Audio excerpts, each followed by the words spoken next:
All right. So tonight we are here to hear from our speaker, Dawn Eden Goldstein, sorry.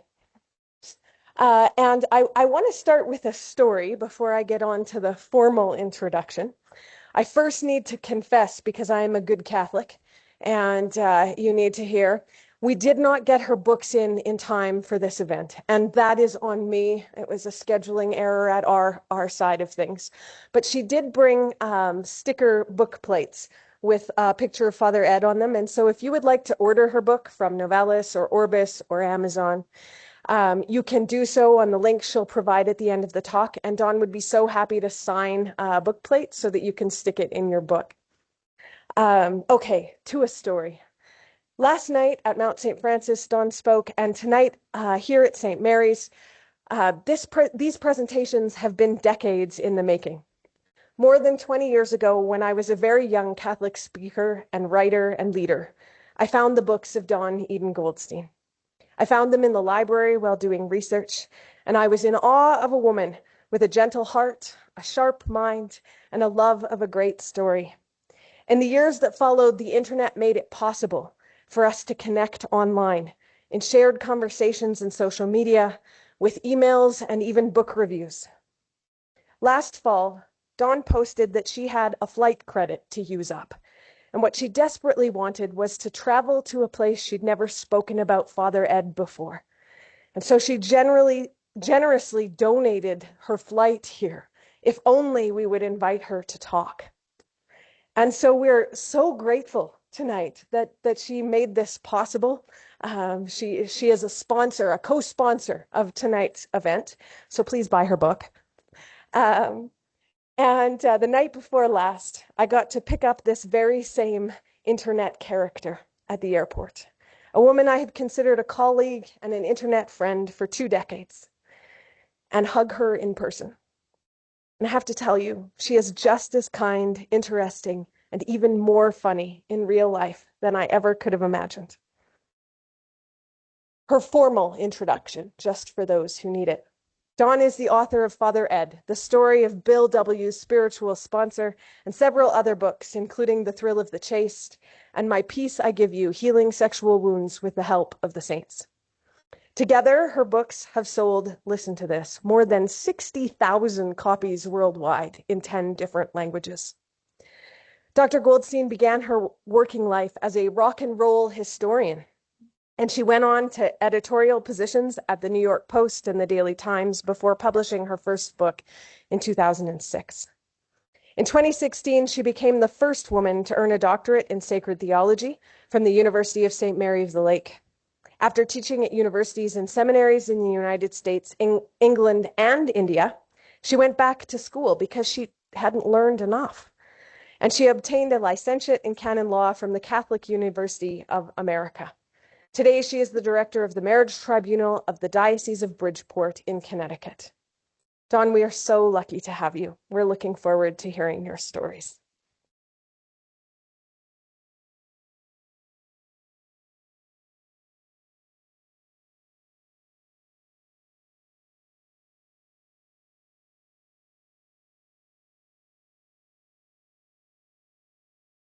Hey, there we go. Thank you so much to Leah Perot for that wonderful introduction and for with Mount St. Francis Retreat Center co-sponsoring this event. Thank you so much to Dr. Peter Baltutis and everyone here at St. Mary's University and to in absentia, but certainly here in spirit, in spirit, Dr. John Rook and everyone at Simon House. What a joy it is to be here. So I just have curiosity, how many of you were at my talk last night?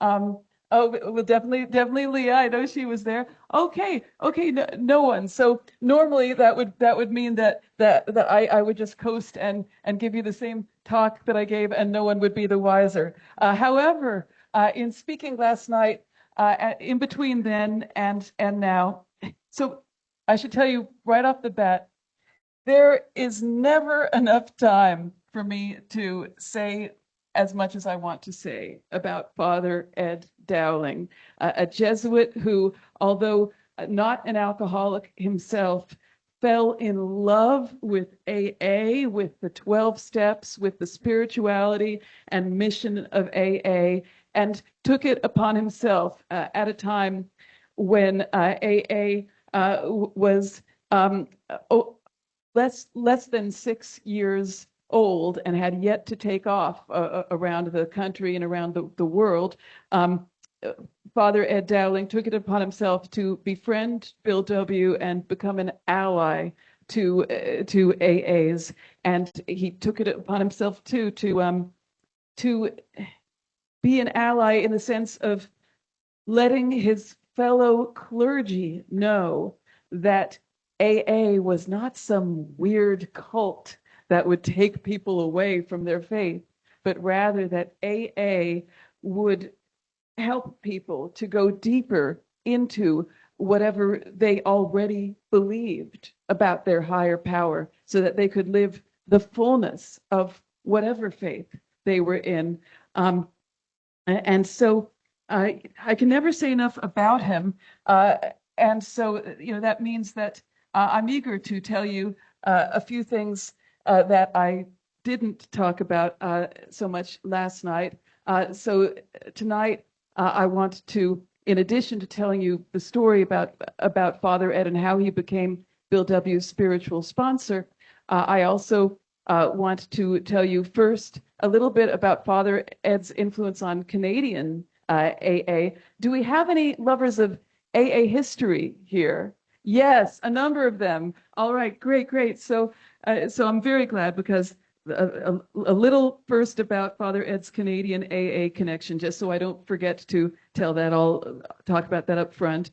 And then during the talk, a couple of things I didn't talk about last night were I didn't go in very deeply about the connections between the 12 steps and the spiritual exercises of St. Ignatius, as Father Ed Dowling understood them. Since we're here at a Catholic university, that's an appropriate place to discuss that. And one other thing I've actually never discussed in a talk, but I'm eager to talk to you about, is how I believe Father Ed ministered to Bill W. in his marriage to Lois. I have a few quotes from Father Ed's correspondence about that in my book, but there's something else that's not in my book with regard to how I believe Father Ed ministered to Bill W. with regard to his marriage. So I'll talk about that too. So I don't know how I'm going to do all of that before 8 o'clock, but can I go until 8:10, do you think? Okay. Thank you very much, Dr. Baltunas. Well, wonderful. So first, the Canada connection. So while I'm searching for something that I photographed on my phone, is there anybody here who can tell me what were the first three AA, what were the first three cities in Canada to have AA groups? Anyone know that, or can anyone kind of guess based on what they know? Yes. Is that something that you knew or that you guessed? Montreal. Okay. Yes, that is I believe one of the earliest ones. So I want to read you something from a Montreal man named Dave B, who has a letter that is in one of the later editions of the AA big book. I think it's under the title Gratitude in Action. I see a nod. So you definitely know about Dave B from Montreal. So this is a letter that I found in my research. I didn't write about this in my book, and I've never discussed this anywhere. But he writes, and I didn't copy the date on this, so I forget what date it is. But he writes, "Dear Father Ed, I wonder if you remember me. I think probably you do, being the kind of person you are. I am the man you visited at my home here when you came up to the Loyola Summer School. So this was the Summer School of Catholic Action in Montreal at the Loyola University there, where Father Ed spoke every year during the 1940s as one of many Jesuits who were part of this week-long series of lectures on Catholic social teaching. And some years about 1,300 people came from around Canada, mostly youth, to hear these talks.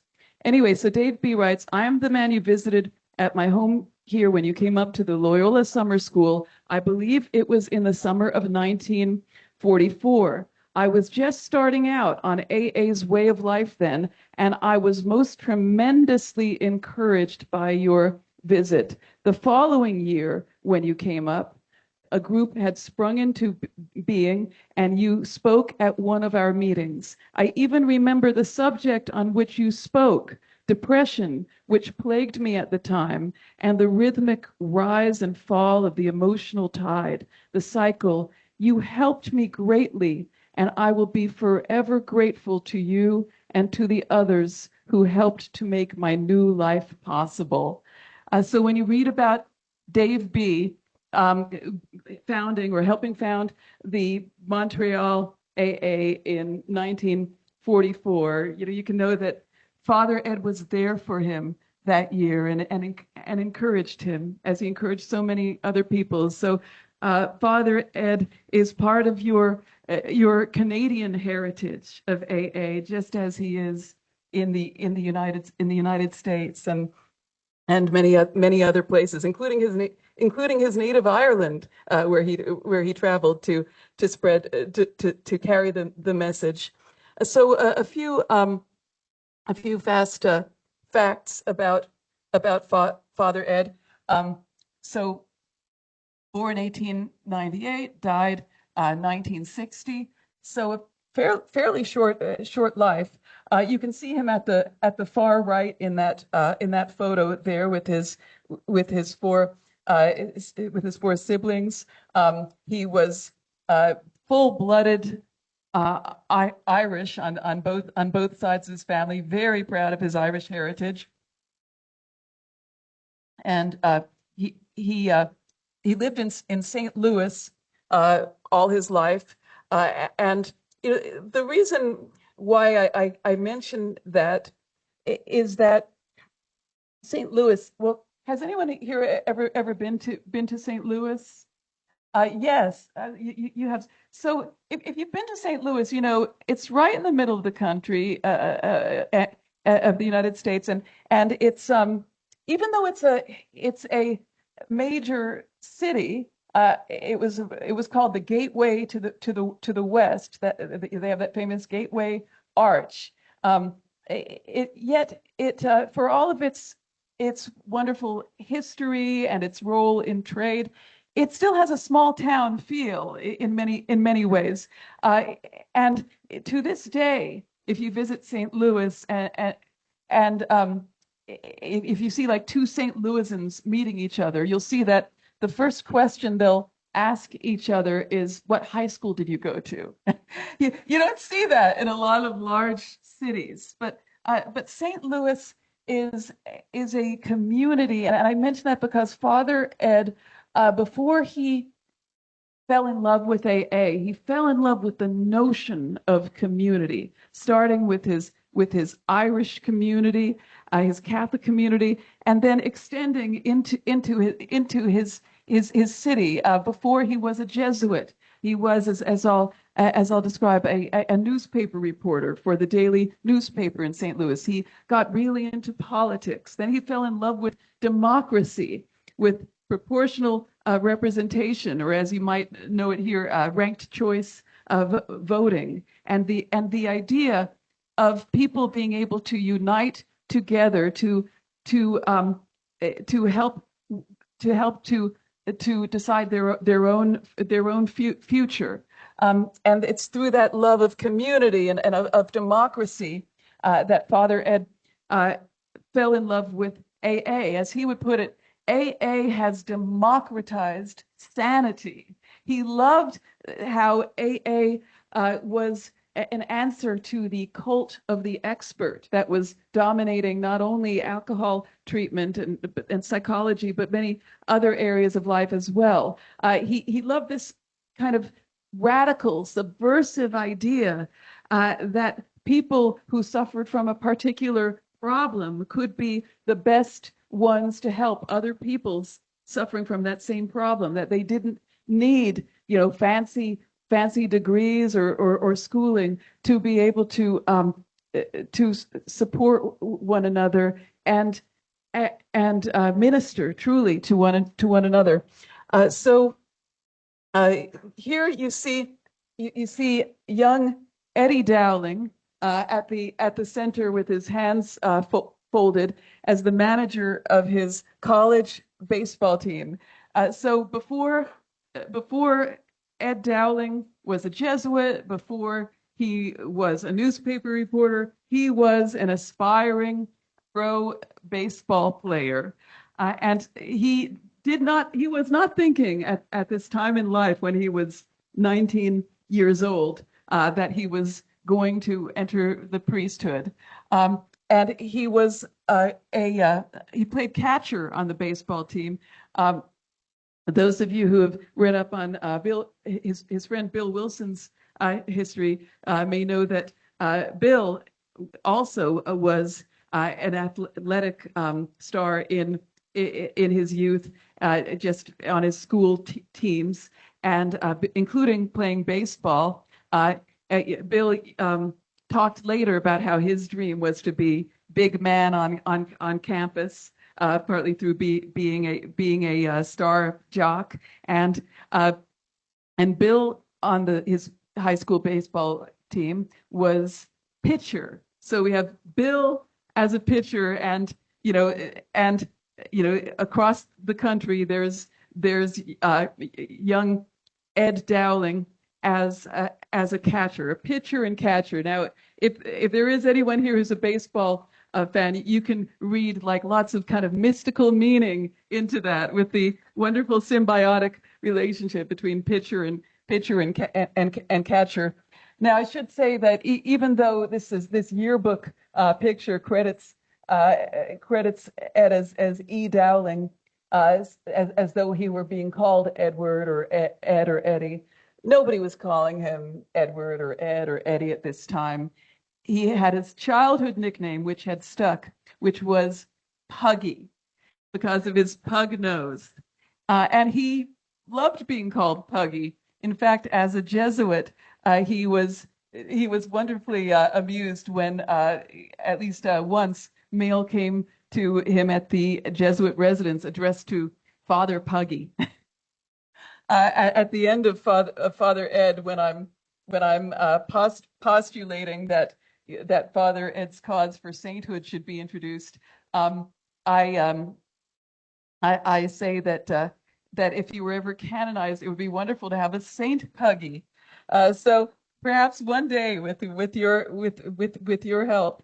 So 3 years after this photo was taken, this photo was taken. So we go from having, I'm going to backtrack again. We go from having, Puggy Dowling, there in the middle, looking, very comfortable, very relaxed, with his, 5 o'clock shadow, to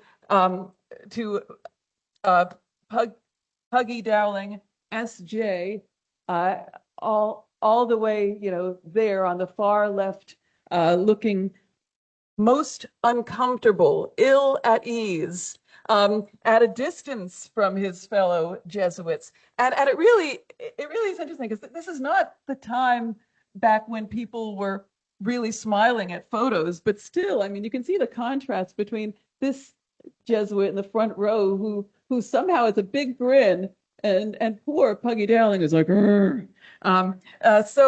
how did he get from there to there, and why, when he's now in his vocation as a Jesuit, does he look like he wants to be anywhere but there? Well, As I said, Father Ed was, prior to being a Jesuit, a newspaper reporter. So he had dropped out of college and spent a year as a newspaper reporter in St. Louis, and he loved it. And nobody at that time would have pegged him as you know, a man for the priesthood. It's not like he was some great sinner or carouser, but after his shift as a reporter, he would go to an all-night pancake place with one of his fellow reporters, and they would chat up the waitresses and just eat and laugh. And he would also play play billiard games and like low ante card games with his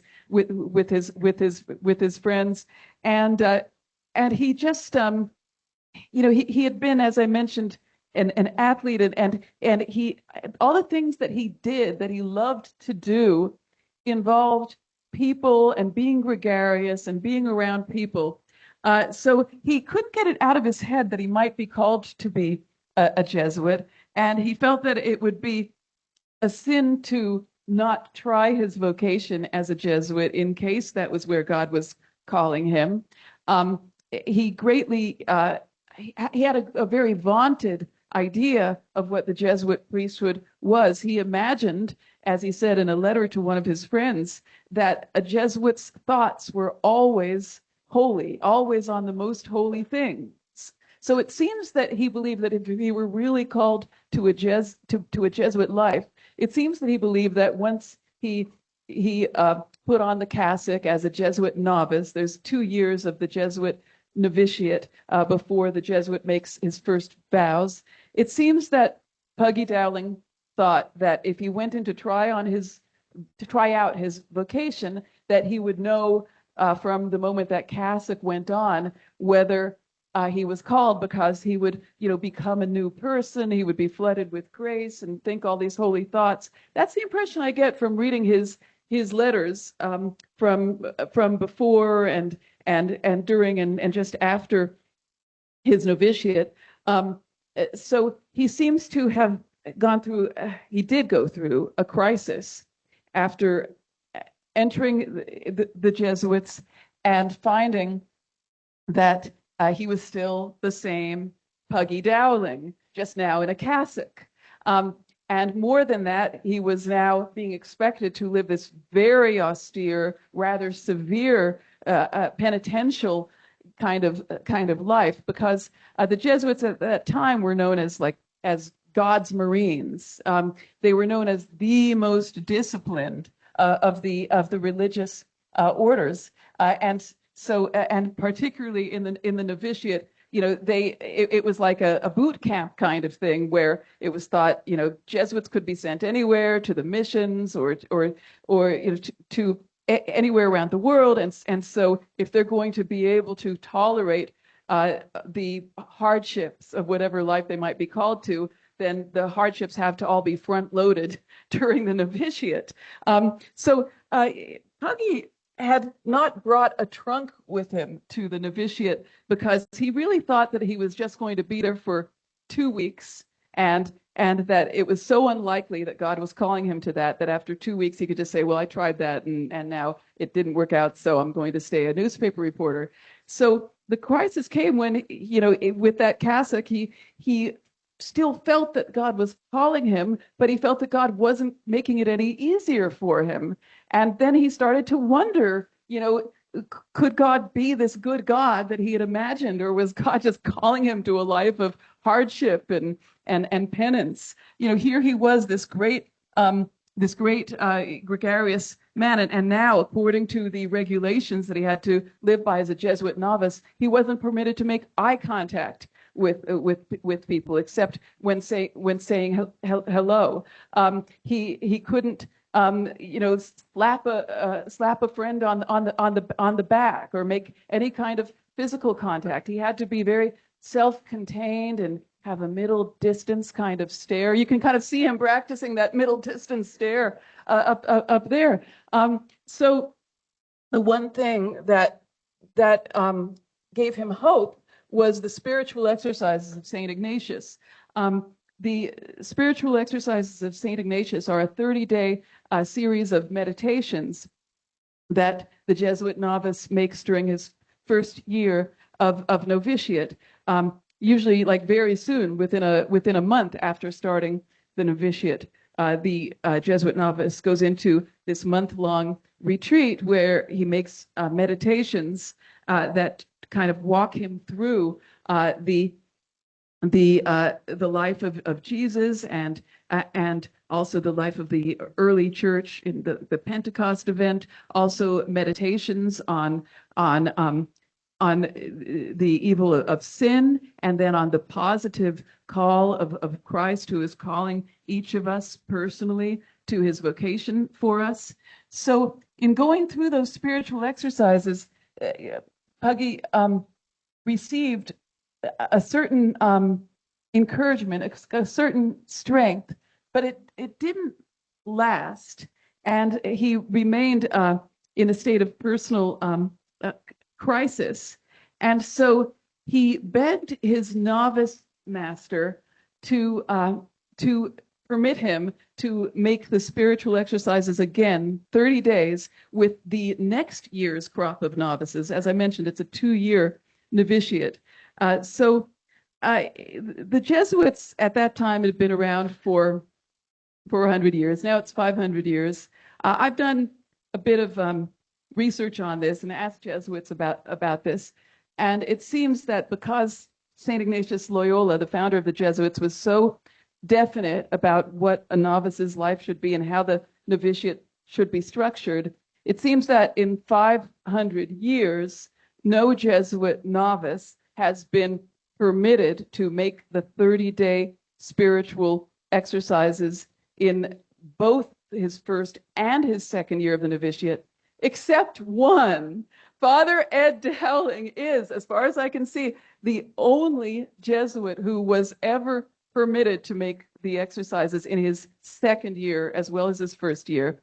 Even after that, though, he was still in a crisis. And after making his first vows, he wrote to his sister Mary about this crisis, and he described how he here it is. He describes how he went to confession the night before he was scheduled to make his final vows, or not final, excuse me, first vows, and he writes so. He writes, so I told the confessor that I wanted to do whatever he said. I have never felt that I made a mistake. It would have been more dramatic and statuesque if I had decided myself, but the other was more humiliating and consequently better. I just want to add that if you look at the big book, I think it's the second edition, where there are quotes from endorsements of people endorsing AA. He says, there's a quote from Father Ed Dowling where he says something like, there is no humility without humiliations, and AA recognizes the value of humiliations for spiritual growth, something like that. Anyway, here you see him in 1921, or 22, in a letter to his sister, describing how he felt that he should do the more humiliating thing and asking his confessor whether he should make first vows. He writes, I abdicated my own reason except for that little sector of the reason which said that it was reasonable to obey more experienced and older heads. So his confessor said that he should make his first vows, and then he went on to write. This is in a letter to his sister from 1922. He writes, I concluded that everybody's vocation is to take up his difficulties either patiently or eagerly, daily. It's interesting the emphasis that he puts on daily. Again, this is he's writing about his thoughts in 1921. So that's, 13 years before Dr. Bob takes his last drink. And here's young Puggy Dowling thinking about one day at a time. He writes, and though I could not decide until the last minute to become a Jesuit, still I knew my vocation. It was daily to take up my difficulties, and I figured that if I did that for 2 years, I would be in a position to judge about joining the Jesuits. And just before my vows, I saw that the Jesuit life for me was just a great big life instead of daily cross that I had the chance to take up. So I did it. And because of the 11th hour decision and its relation to the cross, I took for my vow name some saint's name that we take on the occasion of our vows, Dismas, the penitent thief who got in at the last moment. So here he is at the very beginning of his Jesuit life, this life that he had envisioned as just this life of perfect, pure holiness, holy thoughts all the time. And he chooses as his patron saint the penitent thief. So, this shows that very early on, there's this surrender in Ed Dowling, S.J.'s life, where he recognizes that God wants to use him even with all his imperfections, and he gains strength and hope from that. So now I'm going to skip over this next slide, which is a letter that he wrote. Oh, no, actually, no, I'm not going to skip over this one. I'll skip over one later. But this one, we'll skip to Edward Dowling, S.J., now doing his master's thesis. So this is 1925, when at the age of 26, he received his master's in philosophy from St. Louis University. So Jesuits were all required to study philosophy before studying theology. That's true of anyone studying for the priesthood in the church.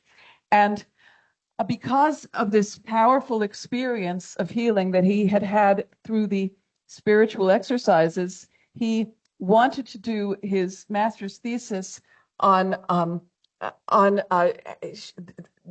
showing the psychological steps in the exercises, as well as he wanted, in his own words, as you see up there, to indicate evidence of St. Ignatius having utilized the findings of psychology for the purpose of the training of the will. So, just to, just spelled out more obviously, he believed, Edward Dowling believed that it was through the spiritual exercises that he had learned how to train his own will for overcoming bad habits, vices, things that were holding him back. And he felt that through the exercises, it would be possible to identify steps, psychological steps, to enable others to train their will. So this did not go down well at St. Louis University among the almost all Jesuit philosophical faculty. Psychology was not in vogue in 1925 at St. Louis University or at any Catholic university in the United States. There had been in all that time before, even as the rest of the world was being taken with Freud and Jung. In the Catholic world in the United States, the number of doctorates that had been issued in psychology were exactly one, and that was back in, I think, 1905 at the Catholic University of America. So on the copy of Edward Dowling's master's thesis, there are actually notations. The copy that's in the now in the Jesuit archive in St. Louis, there are notations from one of his advisors saying, replace every instance of the word psychology with the word philosophy. That's the mentality, that's the mindset that was prevalent at that time. But Edward Dowling did SJ. He didn't quit. He then went on to lobby his superiors, asking them to let him do a doctorate in the psychology of the spiritual exercises. And the upshot, as I describe in Father Ed, is that, in short, they said, nope, you're not going to do a doctorate. And what's more, we've decided that you're not cut out for the academic life. Back then, there were two classes of Jesuits. There were the ones who were recognized as being kind of star intellects and would go from strength to strength, climbing the academic ladder. And then there are the ones who were just delegated to pastoral work, just priest stuff, confessions, celebrating Mass for ordinary people in parishes. So these two classes were nicknamed within the Jesuits, the leapers and the creepers. So Edward Dowling, SJ, he was designated by his superiors as a creeper. He was too into politics and democracy and proportional representation and newspapers and keeping up with current events and psychology. So he was, though, allowed to try to find a place where he would be comfortable as far as a position, and he chose to stay in his native St. Louis, working for a Jesuit outreach called the Queen's Work, which was a youth-focused ministry spreading devotion to Jesus through Mary. The Queen's Work, the Queen referring to Mary, Queen of Heaven.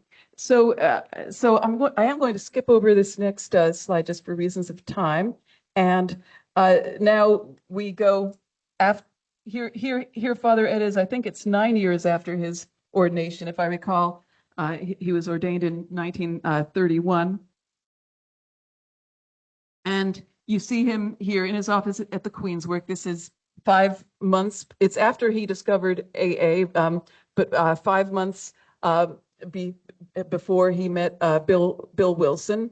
And you see him leaning over. He's not like just kind of leaning over to be friendly or interested in listening to the person who's behind the camera, although he probably was. He's leaning over because by this point he has become crippled by ankylosing spondylitis, a severe form of arthritis. He was afflicted with it just a few months after making his first vows. So he was just 23 years old when he was first afflicted with it. By the time he was ordained at the age of 32, he was needing a cane because one of his legs the bones had become calcified. So by this point, his back has become calcified, which is why he's leaning over. You can also see his hands kind of swollen from arthritis. That would become more pronounced as the years went on. So here he's only 41 years old, and although his skin still looks youthful, he's gone prematurely gray. He's starting to look like a disabled old man.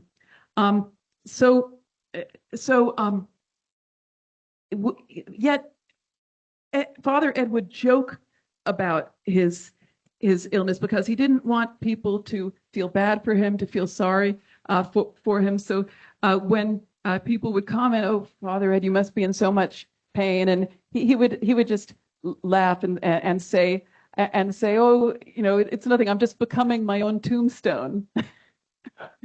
and he didn't want people to feel sorry for him because he was interested at this point, as he really found his place in ministry. He had become the priest for people with problems. That was how he was known by then.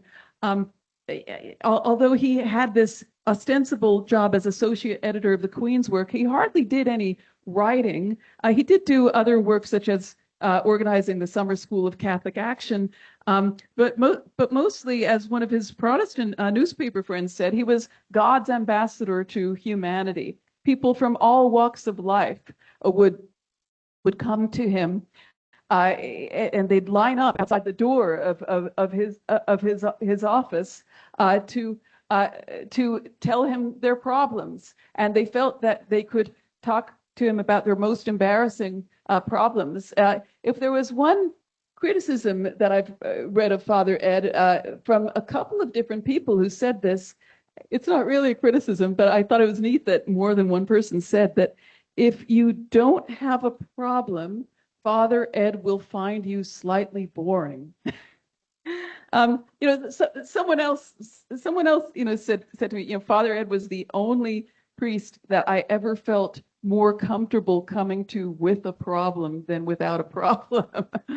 um, so, so as the priest for people with problems, in January 1940, he was contacted by a nun in Chicago who told him that this man you see on the far right was in bad need of help.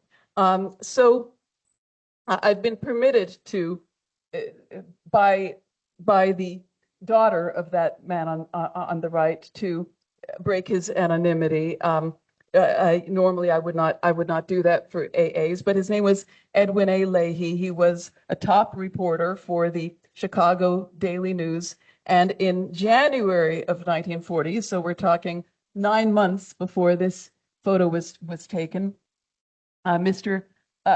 Leahy was on a drunken tear. His boss at the Chicago Daily News had threatened to fire him. His wife, Grace, had run off with their 2 infants, and since the infants had been adopted from an orphanage, the nun who ran the orphanage wrote to Father Ed, begging him, since the nun knew that Father Ed knew Mr. Leahy, the nun just begged him, please, fix this. Bring the Leahys back together. You've got to save Leahy.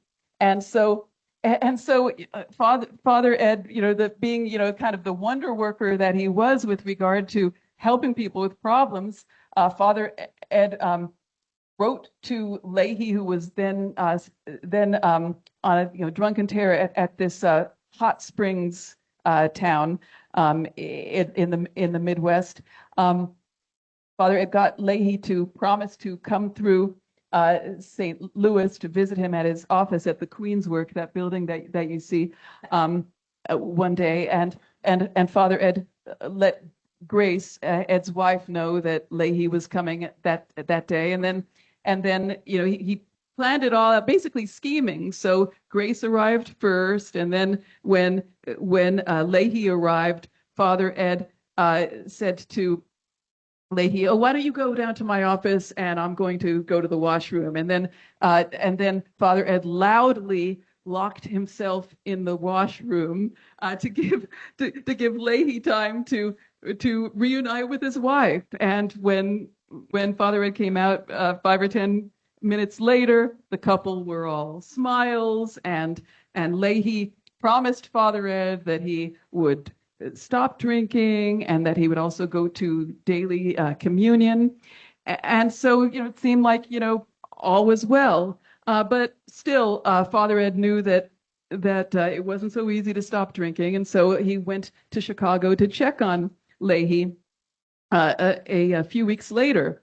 And I think I write in my book that it was like February 23rd, 1940. And so when Father Ed went to check on Leahy, he found that there was something strange that Leahy was up to. Let me see if I can find it here. He wrote afterwards in an article about it. Here it is. Father Ed wrote later, I was rather confused and apprehensive to learn that Leahy was spending a good deal of time with some of his old saloon friends who had started a rather strange fellowship called Alcoholics Anonymous. At best, it sounded cockeyed. This is, by the way, the first Chicago AA group, which Ed Leahy started with his Chicago Daily News colleagues. Father Ed wrote, my misgivings were not removed when at Leahy's invitation I attended a meeting of this crowd and sat through a rather poor meal and tried to size up some 30 or 40 vapid-looking and uninteresting people. Poor Leahy. This looked just like the family entrance to Skid Row. Then the talks started, and so did my amazement. In the 4 years since that moment, I have been transfixed in the fascinating stories of Alcoholics Anonymous, the greatest drama in America today. So Father Ed fell in love with AA from the beginning. It had everything that he wanted, as I mentioned to you earlier, with regard to his love of democracy and fellowship, and people helping other people. Then he got a copy of the Big Book at that meeting, along with some other materials, and took it back to St. Louis with him. Showed the Big Book to another Jesuit, Father John Marcoux, who was himself an alcoholic. And Father Marcoux looked at the 12 steps and said, "Oh, well, these are the principles from the spiritual exercises." And it was like, the jackpot with all the, signs lining up, ding, ding, ding, ding, ding. And Father Ed's mind, like, oh, wow. Here he had been hoping with his ministry to spread the psychological steps of the spiritual exercises to the whole world. And now here's a movement that has the potential to do it. I wish I had enough time to talk in detail about the 12 steps. I have to streamline this a bit, but I do want to tell you, since I promised, a bit about what were the connections that Father Ed saw between these 12 steps and the spiritual exercises. On the Jesuit understanding, the Jesuits, in interpreting the theology, in explaining the theology behind the spiritual exercises, they developed this theology where they looked to an ancient way of kind of tracking the growth of the spiritual life. It's called the Triple Way. The Triple Way, which actually began at the time of the Church Fathers and then was made more concrete by the medievals like the Franciscan St. Bonaventure. The Triple Way divides the spiritual life into 3 main stages. You'll find this a lot in St. Teresa of Avila, by the way, if you read St. Teresa of Avila. The first stage of the spiritual life is the purgative stage. That's getting rid of sin, seeking to be purified of sin. The second stage is the illuminative stage, where you're seeking to be enlightened by grace, to be lifted out of one's sinful habits and into a walk that is walking in imitation of Jesus Christ. And then in the third stage, the unitive way, that is where one is seeking to remain so close to God, so close to Jesus, that one would never want to be separated from him. And so in the spiritual exercises, as I mentioned, they're divided into 30 days, which are normally spoken of in terms of weeks. In the first week, the first week is the week when there's an emphasis on repentance, and then in the second week there's it gets into making amends for one's sin, and it begins to get into the illuminative stage. So the first week purgative, then gradually illuminative stage, and then finally by the end of these 4 weeks or 30 days of the spiritual exercises, the person making the spiritual exercises is to have a taste of that unitive stage where they are doing everything for not for love of self, but for love of God, and through love of God, seeking to love one's neighbor. So Father Ed saw that the first 10 steps or so are really about the what's present in the first and second weeks of the exercise, namely getting rid of sin and making amends. And at first, Father Ed thought that it was really just that first week of the exercises, the purgative way, that were in the 12 steps. But eventually, Father Ed came to believe that the entire 3 ways of the spiritual life that are present in the spiritual exercises could be found in the 12 steps. That as he put it, and I have a quote from him in here. He writes, this is actually from a talk he gave to priests.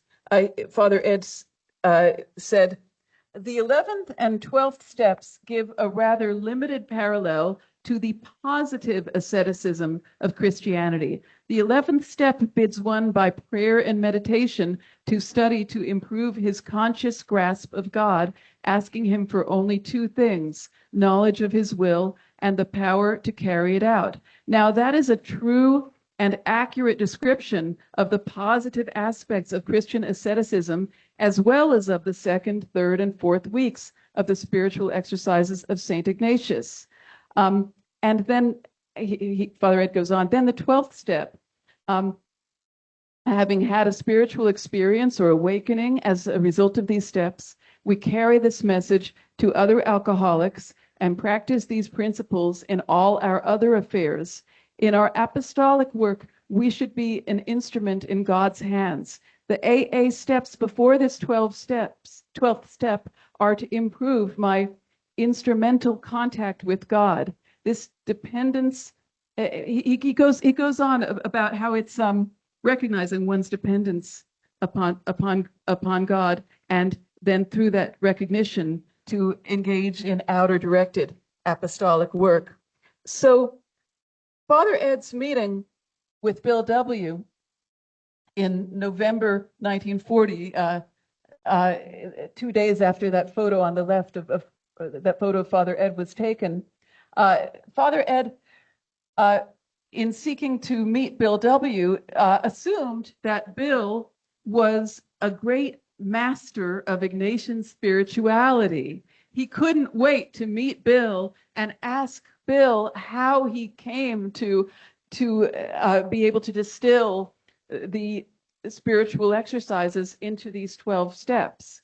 So he popped in unannounced about a month before that photo on the right, that photo of Bill was taken. He popped in unannounced to the AA clubhouse in New York, not knowing that Bill was at that time at like his lowest ebb. Bill was on his lowest ebb since becoming sober, I should say. Bill was on what he would later describe as a dry drunk. He was suffering from one of his imaginary ulcers, just splayed out on his bed at the AA clubhouse because he and Lois had lost their house, and the clubhouse in Manhattan was the only place that they had to live at that point. And Bill was just wrapped up in frustration because it had been 5 years since he had published the big book, and he still had thousands of copies of the big book in a warehouse, gathering dust. And here Bill had thought he was going to dry up all the drunks in the world, and now his dreams weren't seeing fruition. So Father Ed late at night, hobbled up, and Bill had just been told by the caretaker that some bum from St. Louis was there to see him. So Bill was, hearing this, this cane, going up the step, and he was just hearing this, ka-thump, ka-thump going up the steps to his bedroom, and thinking that it was some drunk. And Bill didn't even get up from his bed to greet Father Ed. So Father Ed settled himself into a chair, leaned on his cane, and said to Bill, "I'm very interested in the connections between your 12 steps and the spiritual exercises of St. Ignatius Loyola." And Bill just grunted, "Never heard of him." And Father Ed laughed. And with that laugh, Bill looked at Father Ed, and Bill, as he later described in a talk that you can hear on YouTube from the AA Comes of Age convention in 1955, Bill described how when he looked at Father Ed, it seemed to him as though there was this light, this warm glow emanating from Father Ed's face that gradually came to fill the room. And before Bill knew it, he was taking the fifth. He was making his fifth step to Father Ed, the fifth step where one admits to God, to ourselves, and to another human being the exact nature of our wrongs. Now you might think, how can that be? Because Bill wrote the 12 steps. Wouldn't he have made the 12 steps by November 1940? But in fact, he hadn't. Bill wrote the 12 steps through assembling the collective wisdom of the first 100 members of AA and incorporating principles from the Oxford movement that had been important for Bill's early spirituality. So it was really through the presence and ministry of Father Ed Dowling that Bill began to live this spirituality that he himself had outlined in a new way. And for the next 20 years, Bill would call until Father Ed's death, Bill would call Father Ed his spiritual sponsor. There you see a photo from August 1944 of Bill and Father Ed, where Father Ed writes, "Lois, I do wish you were with us." And I, as I mentioned in writing my biography, a story that I couldn't tell because it seems like it was so private that there's really not a lot of of information to be shared, is the story of how Father Ed ministered to Bill in his marriage to Lois, who went on to start Al-Anon, which is another, hugely important branch of the 12-step movement. But I just want, in the last couple of minutes that we have before questions, to read to you something from actually two very, very brief things. The first one is just a line from one of Father Ed's letters to Bill from 1947, where at the end of this letter, Father Ed writes, and actually the topic of this letter is Father Ed is responding to Bill's questions about Catholicism, because Bill was interested but never actually made the leap. And Father Ed writes, "I believe there is a priesthood of husband to wife and wife to husband. The Catholic Church teaches that on their wedding day, the minister or priest of the sacrament of matrimony is the couple themselves. As for other priestly functions, Lois is the important key to the solution of your worries these days. Give her my love." Bill's worries. So Bill was worrying about the future of AA. He was also struggling, as he did for a great many years with depression. There's a newspaper article. That letter was from 1947.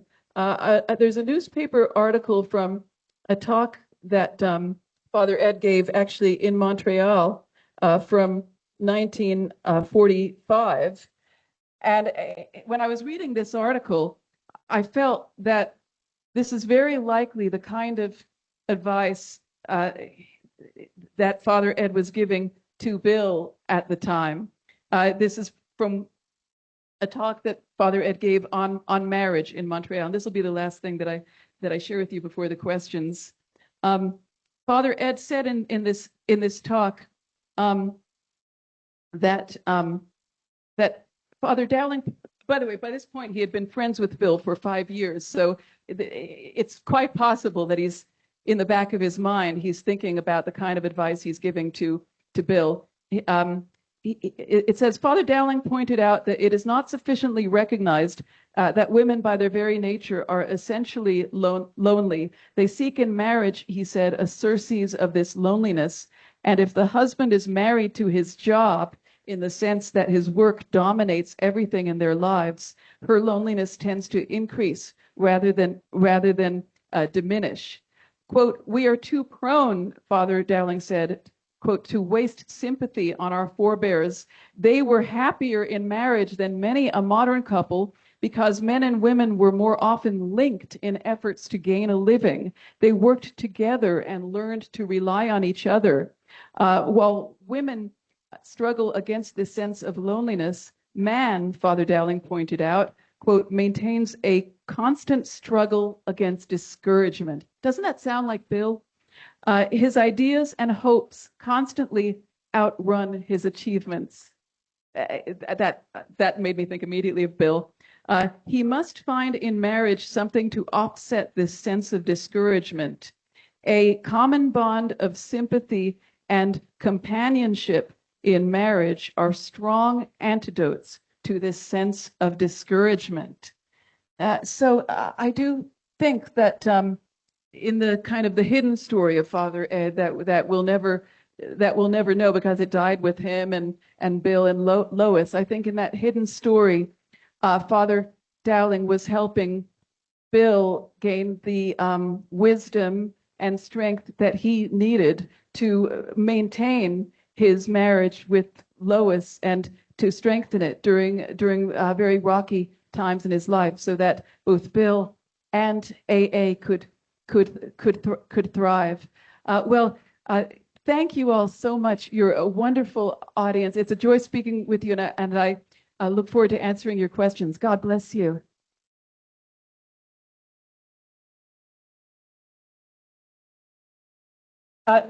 So we have a microphone here at the center if you'd like to queue up.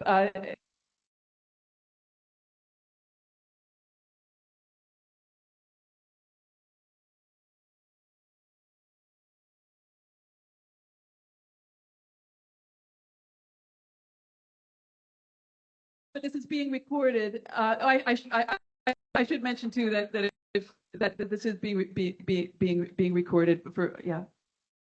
I'm curious what SJ stands for. Oh, Society of Jesus. So it's the abbreviation for a member of the Jesuits. Thank you. I should have said that before, actually. Any other questions, comments, corrections? I'm not a member of AA myself, like Father Ed. I am what Father Ed would call underprivileged. Father Ed believed that the AAs were the truly privileged people, and in giving talks to members of 12-step groups for the past 3 years since Father Ed came out, I have to agree. I like him, envy AAs and their fellowship. So gosh, I thought for sure that if I asked for correction, someone would come up. But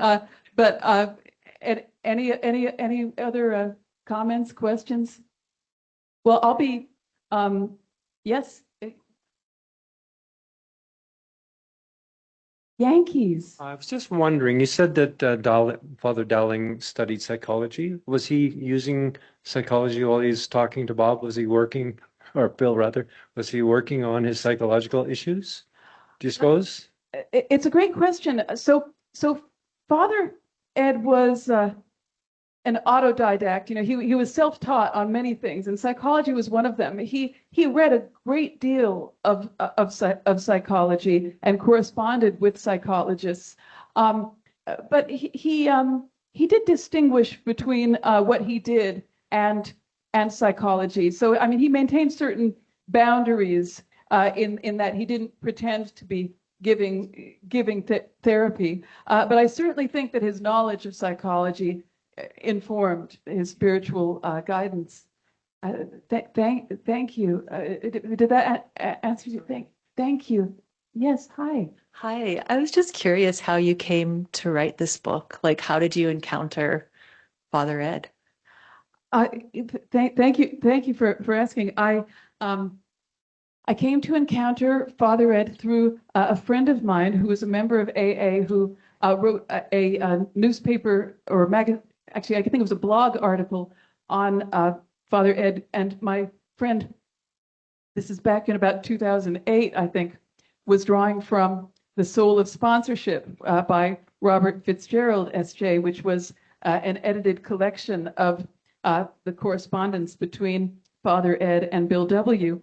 And in reading that book, I was just really charmed by the figure of Father Ed. Let me go to the last slide here. I was really charmed by the personality of Father Ed and just touched by his goodness and his wisdom and his humor. And I wanted to know more about him, but there were only about 4 pages of actual biography of Father Ed in The Soul of Sponsorship. But since the book mentioned that there was an archive, which was at that time at Maryville University, it's in St. Louis, it's now at the Jesuit Archive, also in St. Louis. I just figured, well, there's a whole archive of his papers, so surely someone will write a biography of him someday. And then many years later, I saw something online, a book called Father Ed Dowling, Bill W., sponsored by Glenn Chestnut, who was an AA historian. And I picked this up very excitedly, only to find that it didn't, with the exception of a couple of unpublished letters, it didn't contain any information beyond what was already in The Soul of Sponsorship. So I finally just thought that if there's going to be a biography of Father Ed, it seems I have to be the one to write it. And I can tell you that the only thing that's better than living inside the Father head, excuse me, gosh, you can see that my thoughts go more quickly, or my mouth goes more quickly than my brain. But anyway, living inside the head of Father Ed for a few years. The only thing better than that is to talk about Father Ed and meet people who have learned about him, read about him, and hear their take on him. Because I knew as I was writing this book that if I managed to capture Father Ed's personality, that people who read this book would have their own encounters with him, and then they would be able to tell me things about him and his love and his wisdom that I didn't know. Because as a non-AA, Father Ed's wisdom doesn't quite hit me the same way. As much as I admire it, it doesn't hit me the same way that it hits someone else who is living the steps. And so that's been the great joy for me, that on the one hand, I left the presence of Father Ed when I put the last few words into my manuscript. I couldn't, live inside his head anymore. But then I gained a new presence of Father Ed in my life through all the people I've been blessed to meet who have had their own encounters with him. Any other question? Question. Yes. So I mean, Father Ed seems like quite a workaholic. Yes. And He was. And I know he had a nicotine addiction, and I think he used the 12 steps. Yes, that's to sort of, correct. Yes. because I read your book, and the end of the book is stirring when you go through his last days. Thank You you. try to recount that, and I don't remember if you talk about it in your book or is it something, but I mean, this is a guy who hung out with addicts, who why he work himself to death, right? Wow. Yeah. Like he didn't have to do all that stuff. And it seems like he chose to help other people. Maybe this is just my impression from, I mean, people who do that type of thing tend to work very hard for others and then sacrifice themselves in a way that they didn't have to. And I wonder if you can comment on that. That's an important question. I feel like that question deserves more time, more focus than I can have right now because, I feel kind of guilty giving an off-the-cuff answer to something that deep. Just to not keep us here too late, I will give an off-the-cuff answer, but it may not be my best answer if I had meditated more on it. My impression is that, Father Ed got his disease, ankylosing spondylitis. It began when he was just 23, and he had been, prior to that, the best soccer player in the novitiate, which was really saying something because in the Jesuit novitiate, soccer was like war. It was, and so he was a man of incredible interior energy. And then at the age of 23, his body starts rebelling against him. And so I don't think he managed to reconcile the lack of physical energy with the continued interior energy, interior drive. So his soul was running at one pace and his body was refusing to keep up. So I think that's one thing. I think another is that, and I suppose maybe the simplest way to put this is workaholism. But I think in the Catholic Church, and perhaps this is a way of wrongly romanticizing it, but we've had many saints who just had this overabundance of apostolic zeal. I think of Saint Damien, who went to the leper colony in Hawaii to minister. He was a Belgian priest who was Saint Damien also a Jesuit? He was a religious and not a Jesuit, but that's it. But another religious order, I think. That's it. Yeah, definitely a missionary. And Saint Damien, although knowing that he could get leprosy from close contact with lepers, decided that if he was going to go, basically this was how he was going to go. And I think Father Ed had some sense that his disease was going to shorten his life. And with ankylosing spondylitis, in reading about it, I learned that with the calcification, eventually the bones around, I guess, the ribs get calcified to the point where the person's lungs and heart can't expand the way they're supposed to expand. And so he knew that he would be eventually kind of choked to death, so to speak, by his own body. So that's the best I can figure out, in that he just thought, this is going to happen. I'm going to die before my time. So how do I want to go? Thank you. It's an important question. Yes.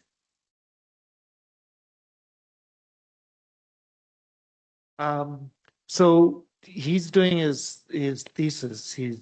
And as a Jesuit in his schooling, and he wrote the thing about he used the word psychology in there a Yes. couple of times in what his topic was going to be, and then his mentor came and said, "No, we need to change that to philosophy." Right.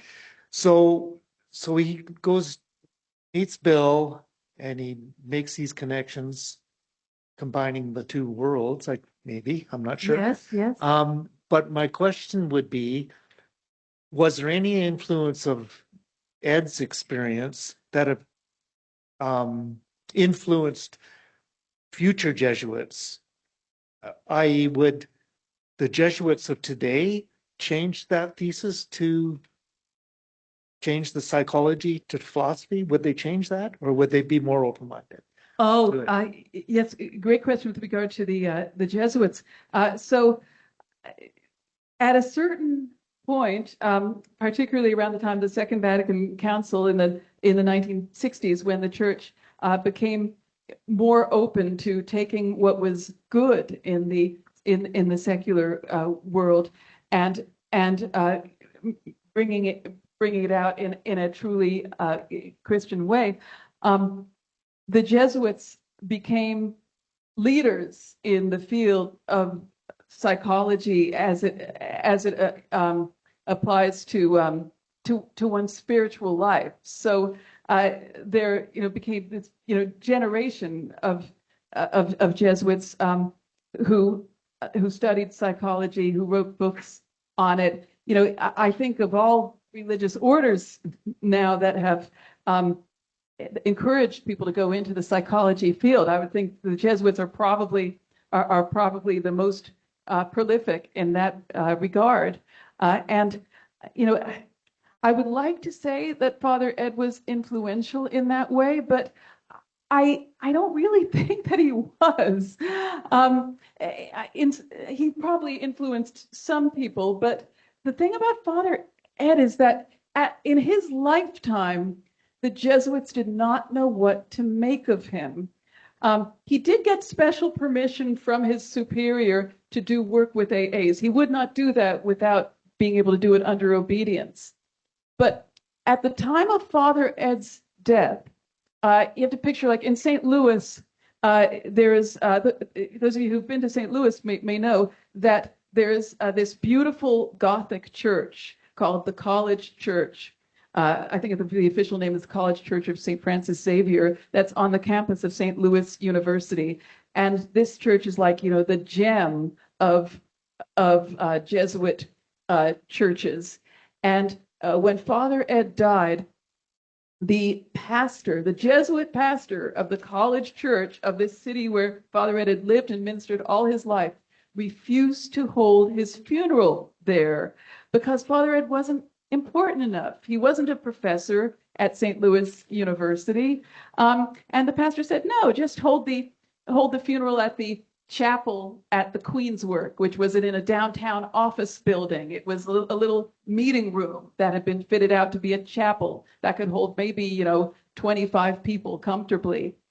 And so the provincial leader of the Missouri province of the Jesuits actually called up the pastor and ordered him under holy obedience to hold Father Ed's funeral there. And there are accounts of Father Ed's funeral. I won't read you the entire account, but just a couple of sentences that just describe how it was. Somebody wrote. Let me see where it is. A friend of Father Ed's wrote, "I have never seen a funeral like it. Police blowing whistles trying to keep order, limousines bearing city officials, cars of ancient origin. There were Negroes and whites, Catholics who followed the Mass and non-Catholics who sat in reverent silence, many minks and lovely spring hats. And in my pew, a representative little old lady, shabbily dressed, rattling a paper bag which I thought contained her lunch. She cried all through the Mass." So yeah, Father Ed had a great impact, but his impact was not felt among the Jesuits at that time. Thank you. Yes, another question. First of all, I want to say thanks for this. This is really wonderful. And Thank you. it's very interesting and made me think about a lot of things. And I think about Do you suppose that Bill would have consulted with Father Ed when he was putting together, like I know it was Bill and Bernard Smith who put together the conference concepts. And Yes. I know like there's so much political, well, not so much, but there is mention of political things in the Yes. concepts. And I really think that was interesting.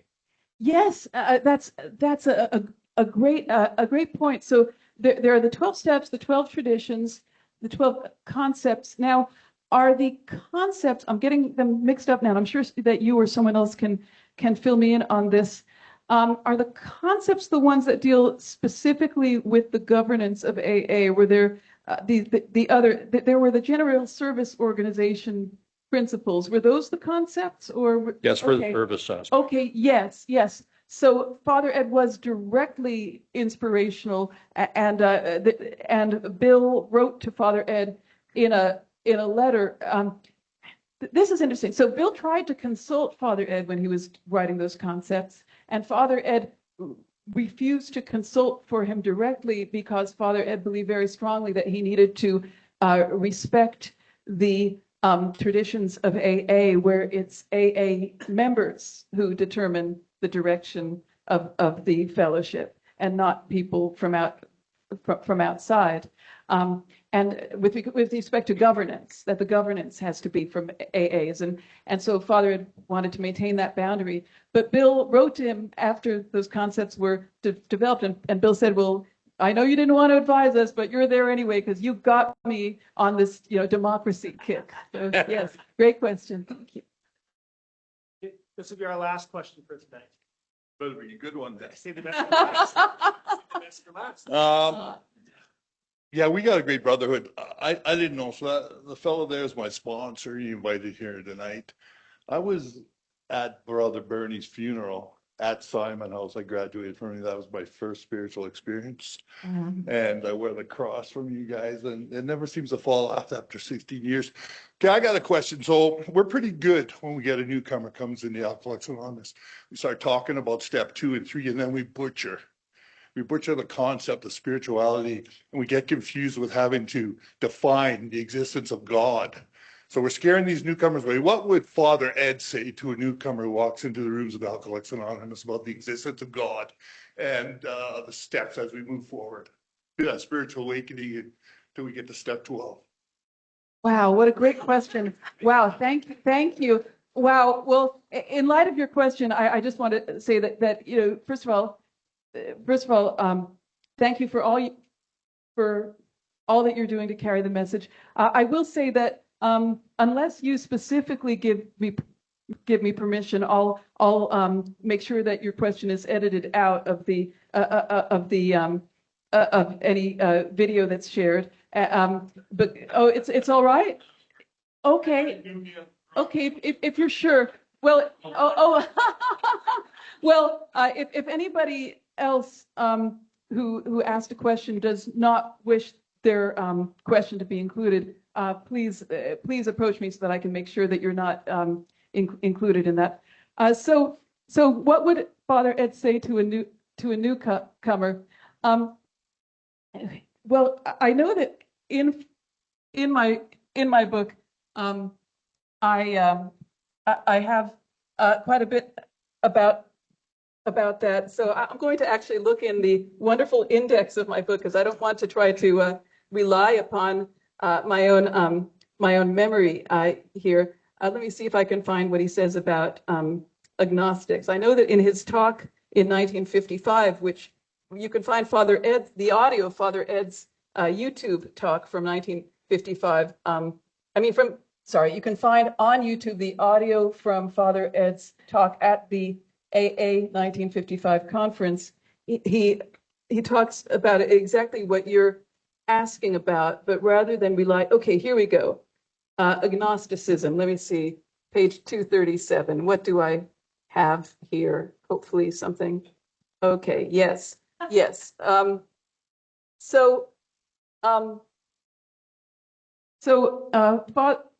Father Ed said that I think we are all agnostic. A very good priest friend of mine says, I really think that the first thing we will say when we get to heaven is, my God, it's all true. So Father Ed said, I think all of us are rusty in some phases of our application of beliefs. And then he went on to say, as we move from an obscure and confused idea of God to a more clear and distinct idea, I think we should realize that our idea of God will always be lacking, always to a degree be unsatisfying, because to understand and comprehend God is to be equal to God. But our understanding will grow, and then finally, and I know we've got to go, just to answer your question more directly, Father Ed said, there is a negative approach from agnosticism. This was the approach of Peter the Apostle. Lord, to whom shall we go? I doubt if there is anybody in this hall who really ever sought sobriety. I think we were trying to get away from drunkenness. I don't think we should despise the negative. I have a feeling that if I ever find myself in heaven, it will be from backing away from hell. At this point, heaven seems as boring as sobriety does to an alcoholic 10 minutes before he quits. All right. All right. Well, thank you for your question, sir. Thank you to Father Ed. So I do have book plates with pictures of Father Ed on them. They're stickers that you can put into your copy of Father Ed, and I'll be sitting at that table, and I'll be delighted to sign a book plate for anyone who wants one. Thank you. God bless you. Please pray for me, and I'll pray for you.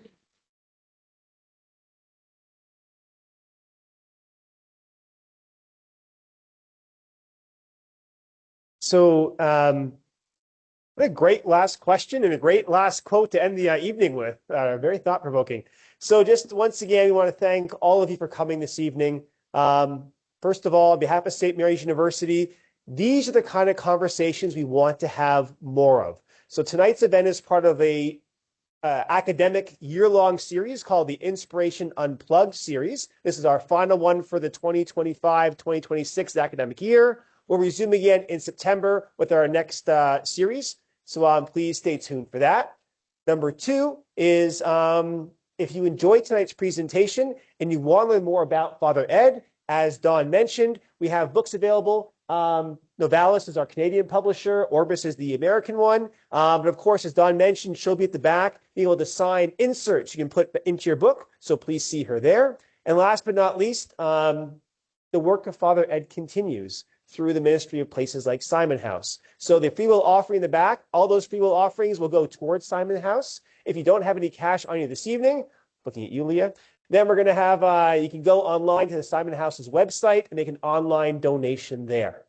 All right. So before we finally conclude our evening and before we say our formal goodbyes, of course, you're welcome to mix and mingle and chat, visit with Dawn, ask some more questions, or at St. Mary's, you also want to build that sense of community. So please stay as long as you like.